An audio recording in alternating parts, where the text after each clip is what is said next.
Hits and Crits. This video is brought to you by Asmodee.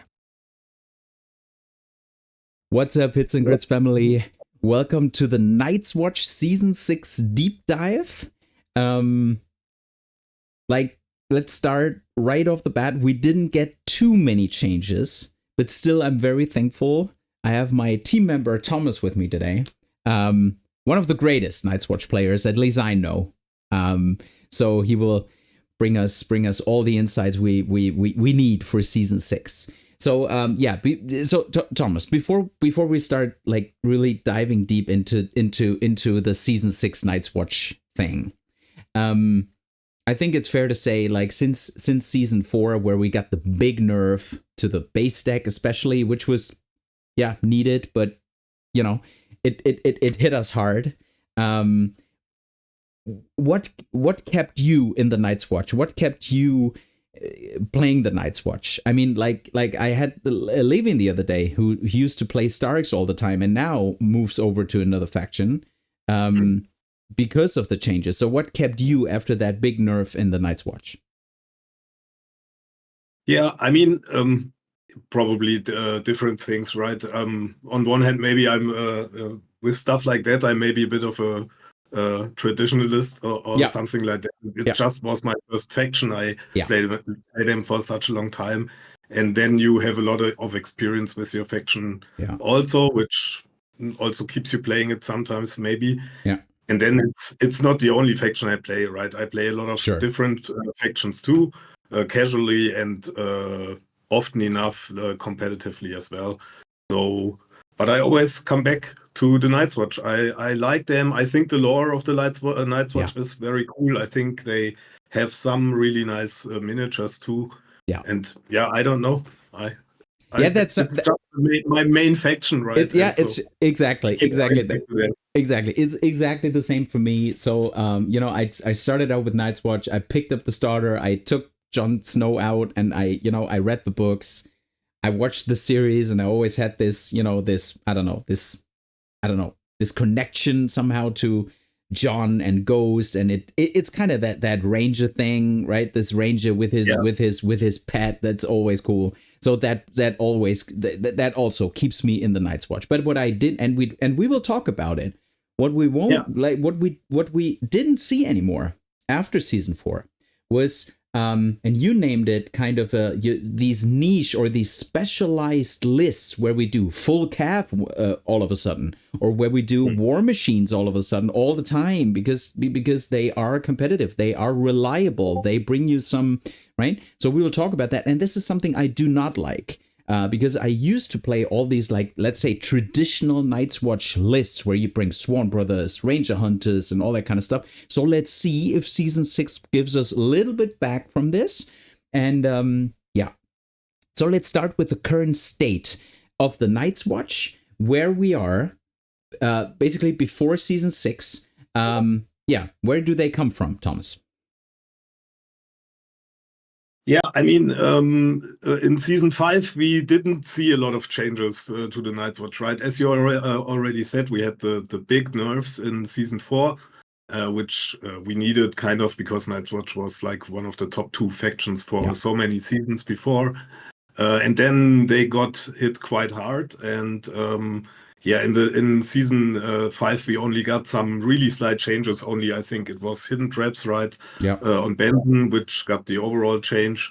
And then we had some card changes which were needed because the tactics deck got hit really hard before, and I think that balanced that out a little bit. And as you already said, then we had that situation in Season 4 and Season 5 where we saw a lot of those very specialized skewy lists, like the full calf list was kind of dominating. Even in Season 4, it had like nearly 60% win rate in Night's Watch. Then it got a bit lower in the last season because some things in the meta changed and people got more used playing against the full calf Night's Watch list, I guess. Yeah, definitely. They learned it. Yeah, I think there was that moment of surprise, with this Benjin. Oh, he has hidden traps. Oh, he has disrupt too.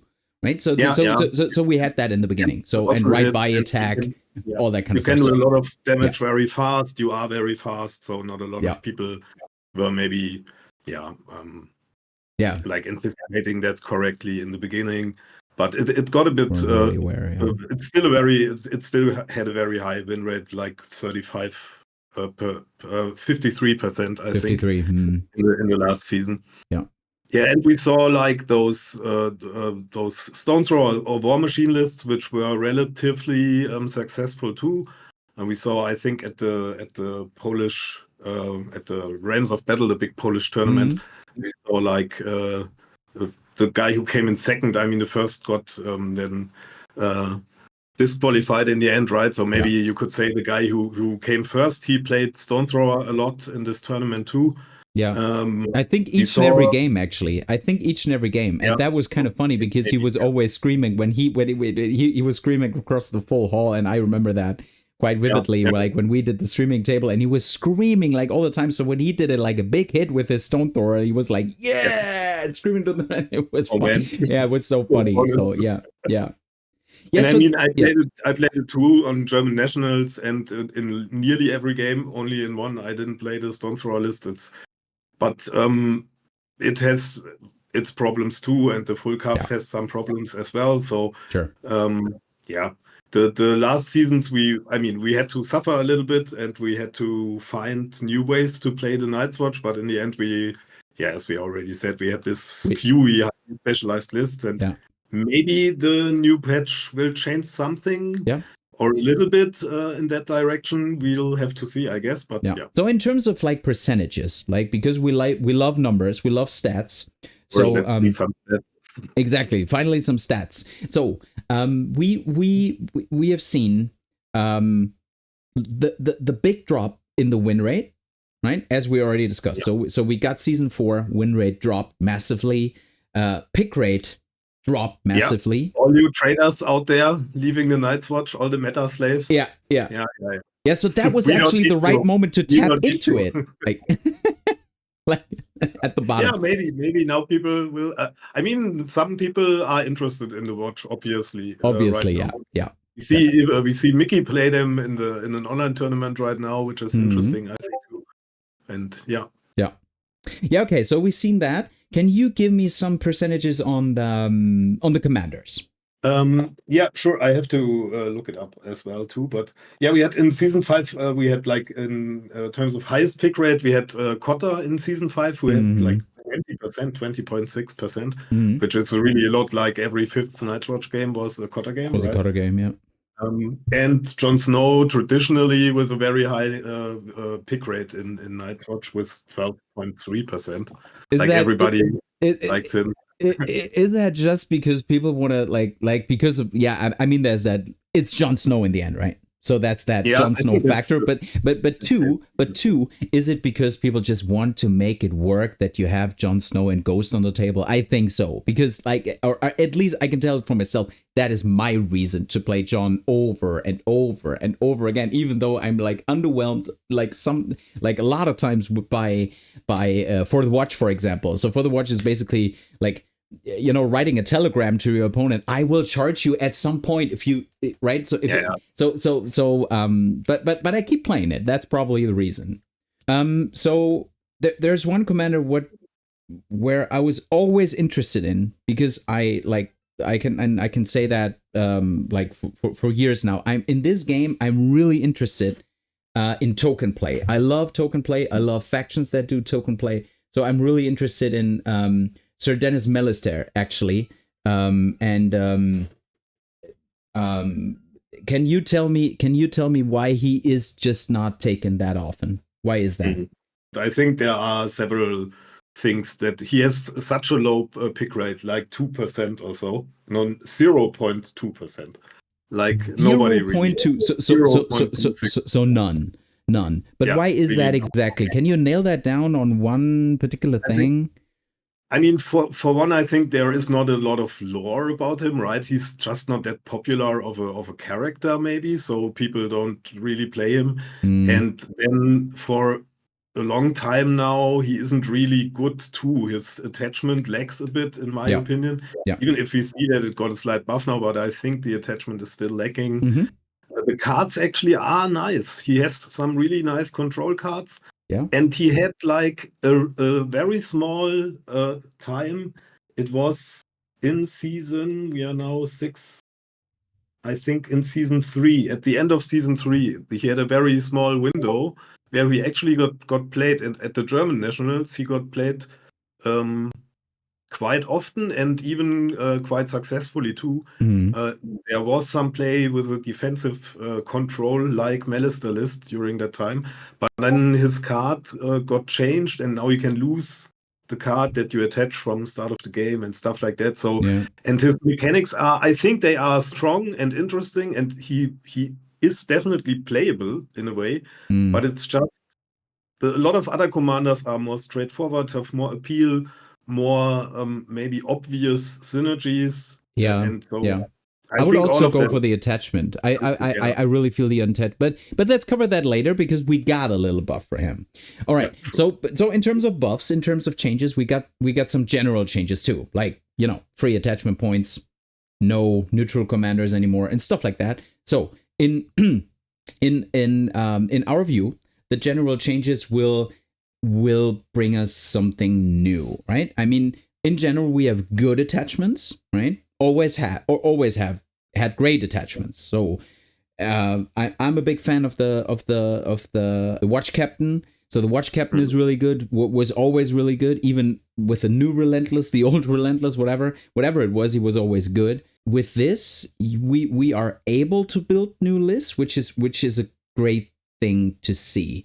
Also, and Jon Snow attachment was always 2 points and a lot of times too expensive to put in to gain ghost or to do something, because in the end, I mean, this reckless heroism is good, right? You have this probably 12, 13 sometimes, whatever, charge for sure, and you get ghost, but in the end then it's Warcry, and Warcry is okay-ish, right? So for 2 points, it was like a lot of times too expensive. Now, where you get it basically for free, we are able to build proper lists with him and Ghost. So I think that's really good in terms of attachments. So, Thomas, what do you think? What is other stuff that the general changes will give us? I mean, we will see if we will see a real shift away from these specialized lists that we already talked about. I think they still will see play. You still will see the Stone Thrower list here and there, or the Full Cuff list here and there, even if they can't really use all of the extra attachment points in a lot of builds. But they are still good lists, right? And you will still see them. But I think as a second list, there are a lot of possibilities now, and you can now play like the 7 activation lists with very elite units and a strong 5-point NCU on top, which is very interesting. And you can, like with John, as you already said, basically now build an 8 activation list with every commander with the John attachment and Ghost. And I think there you can build very flexible lists, which are very interesting too. And so maybe we'll see a mix of that in the new season, like people going for one of those 8 activation style lists and one of the 7 activation elite lists or Full Cuff or Stone Thrower. Yeah, definitely.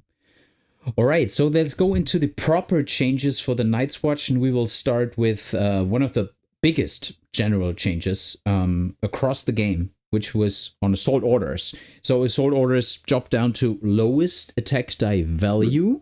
And this particular Assault Orders is gives a friendly combat unit a melee attack action on each and every zone.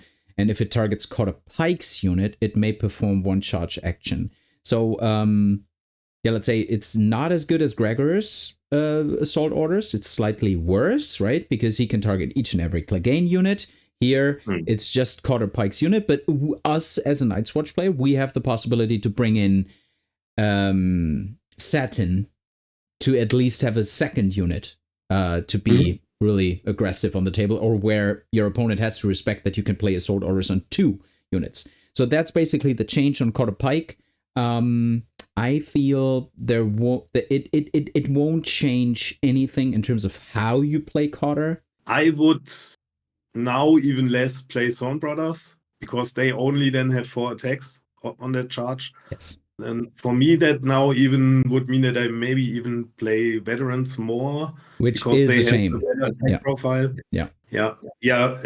I think Thorn Brothers should have a better attack profile, but we'll maybe come to that later. Yeah, that's somewhere else. Yeah. Yeah. And but in the end, it doesn't really change so much, like the way, right? You just want to charge in there and then have a lot of attacks and pike aggressions. Exactly. In the end, you want to deal the pike aggression probably twice if you can pull it off. But that's basically so it won't really change. And since it's a general change and everybody like each and every commander or like faction got it, it's a change which is probably not good, bad. It's just normal. It's just the normal thing to do now. All right, so let's go to the unit, which I really appreciate on the Vanguard. And I think main reason now that we can deal the rainbow with ambush is obviously the Ranger Vanguard has a great profile, right? I mean, they're fast. They have on 3, 7, 5, great. They have 4, 5, also great. But they lack any keyword. They do not have any keyword. So this one now, it used to be just panicked and weakened, which was well, it was okay, right? But to deal damage, we really need the vulnerable token, and this one is something they got now. So I think this is really good for the Ranger Vanguard. Do you have anything to add? Like, is there any way you would use them differently, play it differently? What do you see on the Vanguard? I think you're completely right. Okay. We have no way to get Thundering, and so the extra vulnerable now is perfect. Yeah. And it's already a very strong unit. It already has been a very strong Cav. Yeah. And I think it's exactly this change to ambush for the Vanguard is especially nice, because we have Thundering. Yeah, together with exactly, and especially like when you think base deck, always a lot of times Sword in the Darkness is a card which really is benefiting, or that unit is benefiting from Sword in the Darkness, as does as do the Swarm Brothers, for example, or each and every unit basically. But especially the Ranger Vanguard is a unit where you would really like to use the long-term effect and not the instant effect or the one-time effect. Yeah, so great change, especially for the full calf list. Probably also good, right? When you have 2 of them. And I think we will see a lot more now of those 7 activation elite lists with a lot more Vanguard now too, because you now can attach the Cold Hands attachment for free, basically. With Sentinel, yes. Yeah, and that's really strong. Like this unit with Sentinel and Intimidating Presence and the tokens, that's really good. Yeah, let's stay here for one more minute, because a lot of times, especially in the beginners, beginners section, we hear a lot of questions about outflank all the time, right?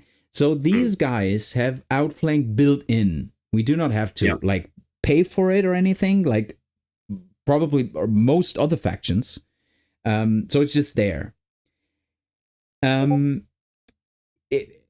How do you feel about outflank? I played games. It really comes down to the player's level, your opponent's level, what you do. But I played games in the past where outflank is a great thing to basically mix up the deployment, mix up the game plan of your opponent quite a bit. But is outflank really a thing for you? Or would you say, as a competitive player, when you really want to deal and you would want to play like at the highest level, outflank is probably not needed. I want to have my activation right off the start. What do you say? I mean, we have outflank here on a cavalry unit with 6-inch move, and that makes it really good. So I would say on this unit, you definitely can think about using the outflank. It's just nothing that you do every game or that you consider all the time. But in certain matchups, in certain game modes, it really depends what your enemy is fielding. If he has things that can react easily to your outflank, and he maybe deploys them in the correct way, then it's probably not worth maybe using it, and you will just bring the unit. But there are definitely situations where you should think about using it. Maybe you hold them back in the deployment zone, wait, deploy them last, so that your enemy at least has to think about, okay, what happens if he deploys them in an outflank, because then he probably deploys his units in a different way already, which can give you an advantage, right?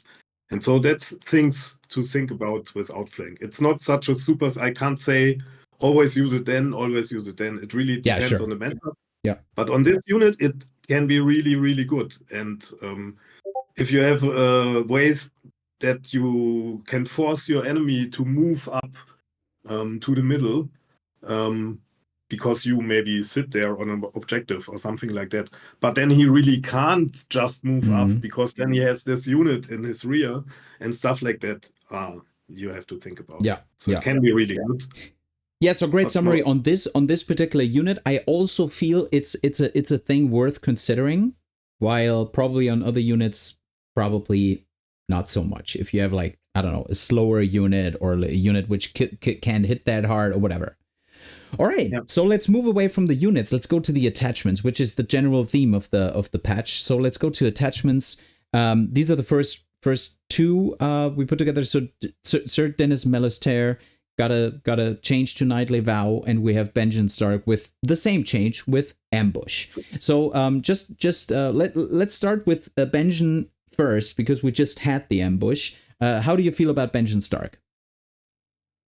I mean, as already said, Sentinel is a real great ability, and the new Ambush is obviously really nice for the Benjamin infantry attachment too, right? You will probably play him in Ranger Hunters or something like that, and they have no Thundering too, so you can really use the vulnerable there too. In the end, if you like to play infantry heavy lists now, then I would really consider him, because Sentinel is really good to get that extra movement, and you can like build little traps with it, basically. So that's a really nice thing to have. But maybe we will see the Cold Hands attachment more in the cavalry, because in my mind that's even better. The cavalry has the ambush already, and then you have Sentinel on a cavalry unit, which is even stronger, right? Yes. And the intimidating presence on top. So probably it will be overshadowed by the Cold Hands Cav attachment a little bit. Yeah, that's what I also feel like with each. I would even say each and every version of Benjamin Commander takes him away. Cold Hands solo, which is a great solo, right? Yeah. Still one of the best solos in the game. Overshadows him probably a little bit, but yeah, but I totally feel you in terms of like Ranger Hunters especially, but also other stuff. It can really be a thing. Yeah, definitely. Yeah. So Sir Dennis Melister, we Commander. We already talked about it. So let's start. It wasn't a change, but just to summarize it, Dutiful Commander is actually a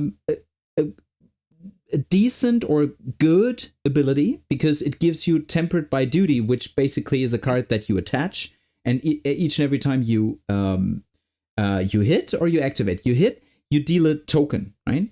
Yeah, I think when you activate. Yeah, when you activate, you deal a token. So again, token play is, as we all know, really important in this game. You can even, like, if you are in Spearman or something, you probably think about just dealing a weekend, because not get hit back, because if you don't need the vulnerable, just put the weekend out and you will stay safe in the middle in Spearman, for example, or veterans or whatever.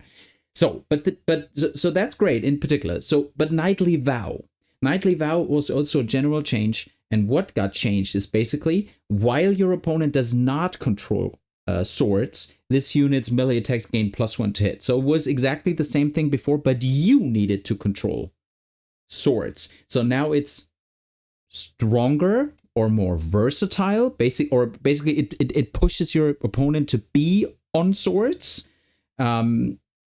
which is like I would say, I don't know. Like in the beginning of the game is a good thing.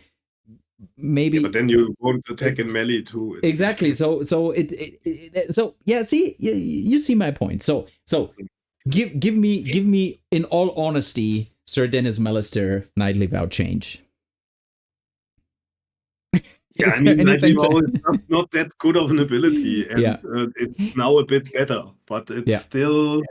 I mean, you have him you won't. In which unit do I put this commander? Like, let's put it like Spearman. Yeah, but then Spearman. Where else? Hit. I mean, in Spearman, I rather had like give me Sundering or something like that, like Donald's ability, and then the charge rerolls. I'm not sure. Should I put him in Ranger Hunters? But that doesn't really fit his play style. So I think it doesn't really make sense. The attachment doesn't really make sense. Yeah. And the Tempered by Duty card should have it shouldn't be lost when it's attached to the commander. He should just keep it, because you basically have one ability of this commander is to have this card attached. And if you have an unlucky panic test in an early round on this commander, you lose basically even more. You lose part of his attachment as well, because the card is gone. And that's just not enough. That is a thing. Let's stay here for a second on this losing stuff, right? So obviously, through season 4, we got that all our vows are dropped as soon as we fail a panic test. But especially what you just said on a commander, we have the same thing, the same, let's say, bad feeling is not only with the base deck now, it's also within our commanders. And it's not only him, right? In the end, it's Donald Noy with Refuse to Yield. It's Geor Mormont with what is it? Live and Die Night Gatherers. One of his cards stays. Yeah, one stays, but Night Gatherers drops. Same for the watch from John. Same, right? So we have the and him. So like half of the commanders that attach something, or basically all of them that attach something, can lose at least one of the cards, sometimes two. So basically everything we attach on this faction, which was one of their identities, their thing to be buffed over time to get these cards, is just gone, right? So even on commander cards, unlucky at least. If you get unlucky, at least, it's get unlucky once per game. Exactly, that's probably a personal thing of mine. But a lot of times, I don't have Night's Watch units having vows like around maybe one round, two, maybe two, but and most of the time, since you have to also choose now, it's probably one or two vows. It's not like right. So I'm just saying maybe there is in a near future, maybe they're saying, okay, we will at least give them now that the commander stuff stays, whatever happens. So that could be a thing, because it will make the base deck a little bit like, well, not the base deck, but your deck will be better, right? So maybe that's a thing. Or at least if one of those commander cards gets attached to the commander unit, at least then maybe stuff like that. Stuff like that. Because like especially for Dennis, right? It's especially part of his attachment. It's one of his abilities to have this card. And so if you have that one unlucky test, you basically not only lose the card, you lose the ability as well. So you lose his full worth. It's just not really, really nice. Exactly. And so you are you are stuck there with a pick rate of 0.26%. Yeah, and that will probably stay the same. Okay, so let's go to two really interesting changes on the other hand. So we have Samuel Tarly, which basically, now is in line with something like Tyrion Lannister or others. So that is good, especially for the Night's Watch. And we have Edison Tollett with a totally new Gallows humor, which is really good now. I feel, right? So Thomas, why don't you guide us through Samuel Tarly and what he will do in the Night's Watch for 1 point now and 4 free attachments? Yeah, I mean, he stayed the same, right? He has battle plan and he has the bookkeeping. Yeah. So he just gives you a lot of control over your tactics cards, basically, right? You draw more and you have the battle plan to really get the card you really need, maybe. Yeah. Now, and he's 1 point now, you get extra attachment points, so it is really interesting. And you probably will see him. You will see him. Maybe not a lot, but you will see him. Yeah. I'm a bit torn still because I'm not so sure if how worth is the battle plan in Night's Watch. I'm not so sure about that because the cards in your base deck there are some good cards, but they are not like really game changing. So do you really want the battle plan for them? There are some really good commander cards, but then you need that extra infantry unit there in the list to put them in. Yes. So it's really interesting, and you want to play him, and I play him too in some lists. But yeah, I'm still not so sure. I'm a bit torn. Do I really want this in Night's Watch or not? Yeah, I feel the same. But it feels nice. And if I had to give you a final verdict, I would say you probably won't see him as much as we all wish for or think, because in the end it's totally, as you said, like there are certain lists and with certain commanders like Cotter Pike. Cotter Pike is like the best example where I say I need this card now, otherwise my whole game plan won't work, because I am in need of pike aggression, I am in need of assault orders, otherwise it won't work. So there, yes, probably all the others or most others, probably not, because not because it's bad, but we don't play the Lannister style. We don't play the Baratheon style. And we're definitely no Martell base deck users, right? So in the end, it will be overshadowed by other stuff. Probably Edison Tollett, because Edison Tollett Gallows Humor totally changed. Now it basically you gather token, and for each and every token you get for the first token, you get this unit may never be targeted by enemy orders, tactics cards, or be influenced by enemy NCUs, which is basically the full stack, right? So there's nothing to do with this unit anymore. And you gain this token when you lose a rank, right? And not it has 1 rank less, but it lost 1 rank. So you can fill it up with Amon again, but they keep the token. So, and then you have a unit, which is like really buffed, and they don't care anymore, right? They don't care. They're saying, I don't care about mans, I don't care about, whatever it is. I don't care. So, and if you gain the second token, they also gain +1 to hit, which in whatever list is, or whatever unit is great for the Night's Watch, right? On melee, unfortunately. Otherwise, I would always put him in Ranger Hunters, but you can still play him in Ranger Hunters. Because, sure you can, but I mean, if it would be any attack, then it would be even better, right? It would be then 2 and 3, then it would be crazy, right? So, okay, yeah. So that basically sums it up. Is there anything to add from your side on Edison Tollett? Is he? Maybe one last question on him. Would you say he's an auto pick now, or would you say no? That's too much, right? He's not an auto pick. He's great now, but he won't be an auto pick. Definitely no auto pick, I would say. Okay. He's really. I mean, he has the problem that Sam has too a little bit, and Benjen has too a little bit. He's an infantry attachment, and at least for me, Night's Watch has such great cavalry units that you want to play at least one of them probably in every list. And so this unit is already gone to put him in. And then you have 1 unit for the commander, and then you maybe have solos here and there. And then the space to put him in that's the main problem. I think where he could really shine in some situations against Martells, because Martells have a lot of stuff they just can't use anymore in this unit then. it makes the unit immune to final strike or for Baratheons. It even, which I think is very interesting, the enemy couldn't play Fire Made Flesh anymore. Yeah. Because that targets this unit as well. So that could be interesting against dragons and stuff like that. The problem is a little bit, you need to lose that first rank, right?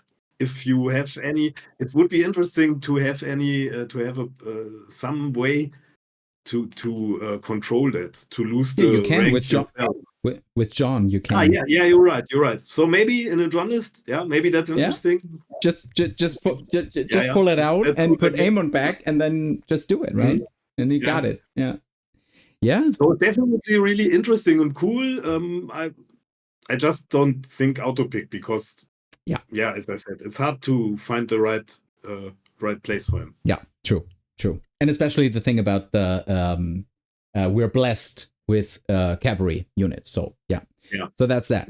Okay, these are the changes for the attachments. Pretty cool. But we have something that is also like was highly needed. I don't know if it changed much, but we have Yoren for 6 points. Yoren basically brings a free conscript unit at some point in the game. I think the earliest is round 4. Is it 4? Yes, I think that's you can already 3? Deploy one at round 3, I think. Okay, 3. 3 is the earliest. Yeah, I might mix it up. If you get the crowns in round 1 and round 2, then you have it in 3. Yeah, then you have it in 3. So he brings a conscript unit, which is great. I mean, like in general, to bring theoretically even bring 2, right, in the game. Theoretically, you bring 2, but probably won't happen as much. But, for 5 points, you get another 5-point unit, which can heal up your elite units back up there because you bring them on a friendly table edge. So you bring them like in your deployment zone, move it up in long range. So basically like, Endless Horde kind of deployment. So you bring him in. And so he used to be 6 points. Now he's 5 points. Thomas, how do you feel about him? I mean, my first feeling was still not my thing, at least. And I think it will stay like this too. Because... Is that so? Yeah, conscripts are just not good enough. I think that's now the problem for me. For 5 points, if conscripts were a little bit better, I would really consider them. But I have to say, there are people who can see him now. And Mickey is playing him at the moment in an online tournament in a list. And he already played him. I asked him. He said it didn't feel like crap. So he didn't say it felt like really great. That's Mickey. It didn't feel like crap. So actually, it's pretty good. Yeah, maybe he could be interesting at least. And if you playing around something like that, it can be cool. You really have to. I think the thing is you have to watch out a little bit for that conscripts. When you bring them on the table, it could happen that your enemy like 2-shots them with something, and then I think it's a problem. Crown zap them and stuff. Yeah, all that. But if you can like really bring them at a point behind your front line, and the enemy doesn't have so many things that he can throw on them, then it can be really nice to get that heal battery basically on the field in round 3 or 4. Yeah, so my verdict is kind of the same, but I will definitely try him now. I will definitely put him in some list, probably together with Amon, because you are in need of like healing heal the elite, but also heal the battery. So probably with Amon, but I will definitely try him. So and maybe with the defensive commander too, like Jeor or something, even more heal and even more heal. Exactly. So Jeor is a good pick. Yeah. Okay, so on the wish list, because obviously we have some flaws. Night's Watch has some flaws. Night's Watch is at a point where they are still in need of something, and we mentioned some, but to keep it brief, Thomas, what is your top 3 picks? Top 3 top 3 things you wish for the Night's Watch in the mid-season patch or any in the future.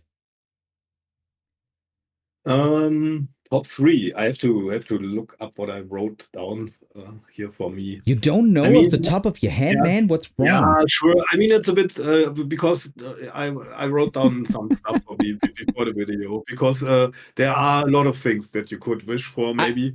Obviously, but you yeah, go. yeah. I mean, what would be interesting for me would be like a last refinement for the tactic stack, as we already said. I think up to now, I'm quite fine actually with the tactic stack. It isn't obviously what it was anymore, but I think it's okay. I can work with it.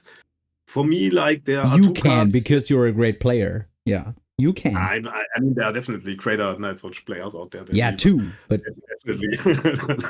but still, I think I would wish that the sword would a bit work like relentless. Now, what's it called? The boldness and courage. Boldness and courage. Yeah. Like the attachable effect of the sword, because the damage output of Night's Watch, it's if you play the melee Night's Watch lists, it is a bit similar maybe to something like Greyjoy's from the concepts of how the unit works. True. And the healing works. Fair. And there, if you look at Greyjoy's, how many attack dice they can bring to the table, and if you look how it was units earlier, on very on a lot cheaper units, then I think it would be really fine to just, if you attach the sword and you have full ranks, you get that +1 dice. Yes. And then maybe you can do this combos with Corrin influence. Then you have 9 dice on a unit for 7 points, right? Definitely. These are 7 points units. And so I think that would be a thing they could change. And I think Take the Plague in its current iteration is a bit too weak as well, because it doesn't have an attachable effect. The situation that you really like steal the attachment with it is very, very rare. It's it just rare, doesn't happen a lot. And the heal is just a little bit too less for me on that card. They should change it a little bit so that you, I don't know, always heal 2 plus the amount of ranks that you destroyed with the attack, or something like that. And then I think I actually would be fine already with the deck, but I would really like to see those last refinements and maybe really think about the rule that we lose everything on one panic test. Like if we lose one wow that the opponent maybe chooses, I think that would be fair. But it really feels like work to get that 3 wows even attached on a unit, and then maybe sometimes it's so random. You sometimes really have all these things stacked, and you have moral 3, and then you just one still random lose it. thing happens. And that's just not a nice mechanic. And maybe think about that. I would wish for that. And then what I would really like would be to look at some units and maybe buff them a little bit. As I already said, I think historically what they did, they nerfed a lot of units where they should have already done the season 4 nerfs. Like with Corrin and the cards, because that were the biggest problems. The Corrin, the old Corrin NCU and the interaction with old cards. And before they did that, they nerfed a lot of units. And then they did the good nerf, I would call them. And now we are in a situation where we have those 7-point units that are not bad if you look at them isolated. But if you compare them with other 7-point units in the game, and even if they how they interact with each other, like one unit of Casterly Rock Honor Guard and all your veterans are like 7-point units that are worth 5 points, right? Yeah. So stuff like that they should really maybe look at. And as I already said, Thorn Brothers, they should really have a 7-6-5 attack profile. Like they are 7-point units. Come on. Probably something more. Because I do not want to open up the conversation about Kingsman, but Swarm Brothers just feel bad when you see that. I mean, martial training is great, right?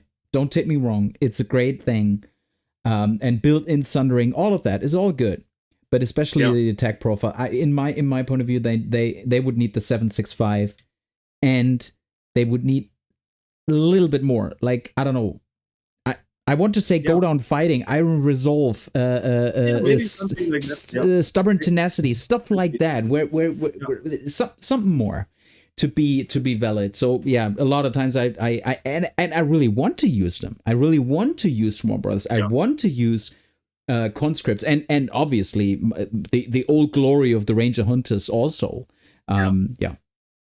Yeah, like you said it, like conscripts were once 4 points, right? And now they made them to 5 because of the old Othel problems, but conscripts Are actually not were 5 the real points. problem. Sorry, no And 5 now points. we don't have that overpowered things anymore in Night's Watch, which is good. And so you could really think about make conscripts 4 points again, or leave them at 5, but take away the disorganized. to take away disorganized, or leave Yes. them with 5, but if you have an attachment in them, get rid of the disorganized.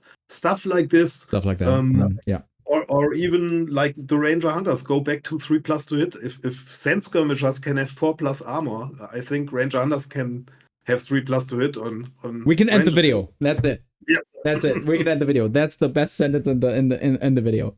No. Yeah, so great change. I can't add anything actually apart from what we already said. Dennis Melliston needs some love. Probably Jon Snow also because Jon Snow, Commander, as you say, he's not like bad, but kind of weird. He isn't. He's weird and he's not good either. So he needs definitely some love because. And I said the same what I said about Jaime Lannister. Jaime Lannister needs to move up the rank, and also Jon Snow needs to win more games, right? And not only have a good pick rate. Okay. Yeah. Exactly.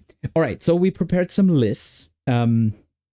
And I will just hand it over to you with this first list right away. So this is a Cotter Pike list, and we already covered some of the stuff. So obviously we covered that Benjen Stark in Ranger Hunters thing, but guide us through this general concept. What are you trying to achieve with this? Yeah. I mean, I wanted to show you are some lists that have like those different perspectives, what you can play with Night's Watch. And we wanted to show, obviously, to incorporate some of the stuff that got changed now too. So what you see here is like a 7 activation Cotter list. I put him here in veterans because, as I already said, I think that's a little bit better now because the Thorn Brothers only have the 4 attacks on the Assault Orders, and here you at least have 5. For me, that's a bit better. And I wanted to put Benjen attachment in. Normally, I probably, as I already said, would go here with the Cold Hands and the Ranger Vanguard and put something else into the Hunters. But I think you definitely can play Benjen infantry attachment in the Hunters. Together with the Commander Steward, you get the free charge maybe as well from the Assault Orders. And I wanted to have a home for Sam. And yeah, I think Spearmen are always nice to have. Good anchor unit, right, for the middle. Yeah. And then the Vanguard, who are really nice with Cotter too. I think with Reckless Strikes, they can hit very hard. The flank charge. And then the 4-point NCU Triumvirate, right? The Aemon. Yeah. That's that's one of the best picks, yeah. Definitely. If you go with the 4-point NCUs only, then yes, I think. Then that's that, yeah. Exactly. Yeah. Okay. So second list. Surprise me. It's awful. Yeah, that's like in the end. We had right? one very aggressive list now, and so now one like more defensive. Also, we have 2 cavalry units as well, but it's like the more I stay back in the first half of the game style list. With Ossel Commander and the Builder Crossbowman here with the Watch Captain, and then the Corrin Half-Hand NCU, where if you combine all of that with the Honed Enhancement card from Ossel, you have 9 shots on 2+ with the Crossbowman. And if the opponent like tries to attack them somehow, then you have a Vanguard with Sentinel lurking around, right, to do counter charges and stuff. Trackers always strong, and I think you can use one of the what's it called, serrated enhancement card for vicious shots on the trackers, which is really interesting too. Or 8 attacks with Corrin attachment on a tracker shot and stuff like that. We have Peter here to have more shots, even taking the bags, shooting via the sword with the crossbowman. Yep. And you don't really want to charge those crossbowmen too, right? Because they will shoot you if you charge them from the front. Then you will hit them, and they will hit you back once, even with the Watch Captain. And not too bad. Corrin, not too bad. Yeah. So a really interesting list, I think. Obviously, yeah. I really like that one. Really, I really do. Okay, so the third one, with one of my most favorite commanders in the Night's Watch, Alistair Thorne. Yeah. And Jon Snow and Ghost. What can go wrong, man? I mean, can go wrong, right? Yeah, nothing can go wrong with this one. This is one of those lists I talked about that is one of those versatile, I would call them quite versatile 8 activation lists. Swiss Army knife list, yeah. Yeah, you basically can do this style of list with nearly every commander. And it's a thing. It's not like that they are very specialized. They can do a lot of stuff, I think, and especially in game modes with a lot of objectives, I think they are quite interesting. And I played this list like for already 5 or 6 times now, and relatively successful. I lost the game too, but I won some. And yeah, just you can do a lot of stuff with that list. I think Alistair is a very interesting and good commander. He plays a bit passively, but that can be good in some game modes too. You could just put him on the middle objective, and he's really hard to fight in this Spearman. And Jon with the Reckless is interesting. You are mobile, but you can take a hit too with Donald Aemon, the 2 very defensive units. Cold Hands, even Cold Hands in the wood, can tank a lot. And yeah. And you, as I said, you can just take another commander here too. You can just put Jeor in and play the same list. It will have its use.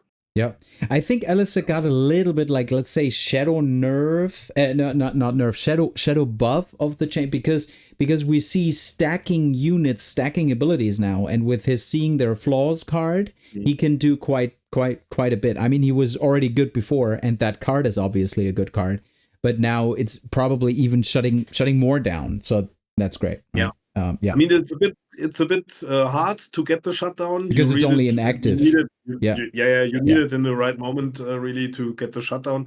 But there's definitely more things to shut down now, right? Yeah, definitely. Yeah, and his other cards are interesting too. With that defensive units, they are really interesting. And just a good playable list that you can just play in a lot of matchups, I think. Yeah.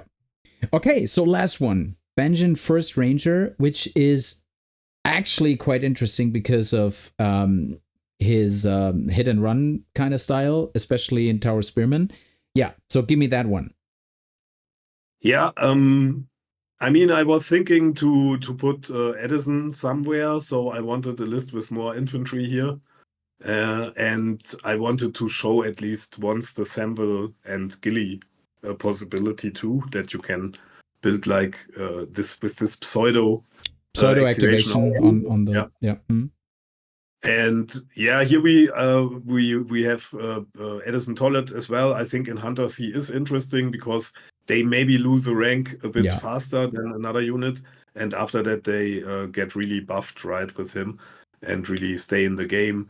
And the double Hunters, just because you have Benjen as a Ranger commander, he has this Ranger related cards. And you have already him in the Spearman, as you said, for the hit and run, set for charge synergy, and they can hit pretty hard with him with his attachment too, and they are pretty mobile.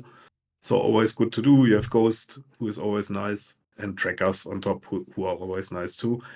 And Yoren, as I said, maybe he's a bit better in a more defensive stylist, but the idea here was that you have a more offensive mobile list. So you can put your fights and you can maybe try to play very aggressive early already. And then you bring the conscripts in a later round and heal back your aggressively positioned units. Yeah. So maybe that could be a play as well. Could be a thing. Okay, so I look through all the lists that you presented, and they're all good, but I'm a little bit unsatisfied because I didn't see any watch captain. Why is that? Yeah, you're right. So did you want to show Jon Snow now, or is it like, what's the reason? Because like I would say personally, I think the watch captain will be seen quite often in the future. I personally feel so. You are probably right that he will be seen often, but I mean, I would probably play him with Jon Snow Commander, because I don't want Jon Snow attachment, and Makes still sense. have those 8 activation lists where I can where I really have a nice place to put him. Or if I play a 7 activation elite style list, like a maybe very defensive list or something like that, I think he is definitely interesting. You can play like a Baratheon style game where you have those 2 or 3 2 units, maybe even with Watch Captain, very defensive units that you put on 2 objectives in the 3 objective game mode. Then you maybe have a cavalry unit and a ranged unit on top or something like that. Yeah. And that's definitely a thing you can do. Yeah. It's not so much for me because Relentless is a very passive ability, right? The enemy has to attack you. Yes. And I think against ranged units and very mobile lists that can pick their fights very well, it's just, I'm not so sure if it's worth, or if I want other combinations and other. I like the cavalry more, so I naturally don't have so much spaces to put the Watch Captain. Yeah, feel you. But as I said, if I played Jon Snow Commander, I probably would play him, and he definitely, it's not bad to play this lists like with the double Watch Captain style list, but I think they have their limitations. Yeah, I would probably not go for 2. I mean, as you say, that could be fun and it can work, but it limits you in terms of, as you say, especially when you have something really mobile or ranged, then it gets, it's a little bit one-sided then. But like one Watch Captain, right? Yeah. I mean, no. Don't say that. That does not exist. At least for me, it doesn't. All right. So that was on the Watch Captain. I needed to get that out of my system. So, so that brings us to the end of the video. I hope we covered everything. We covered all the lists, the changes, and everything. If we missed something, please drop it down in the comments below. Tell us what we missed. Tell us your favorite list. Tell us what what synergy we might have missed. And while you do that, probably or think about checking out the new merch we just did. We designed new merch for each and every faction. I link it down in the comments below. So definitely get your Night's Watch vibe going with this merchandise. Yeah. So Thomas, anything left to say on the Night's Watch? Apart from we have to step down now, go on the wall and be Watcher again.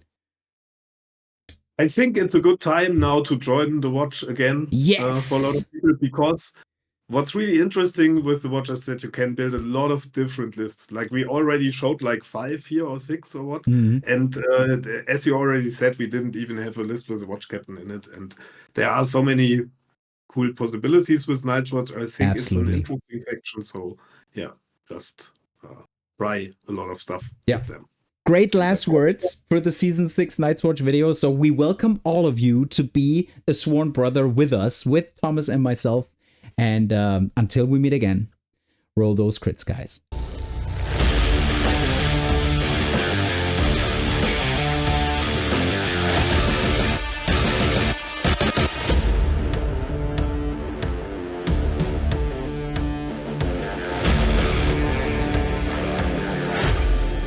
Come for the hits and stay for the crits.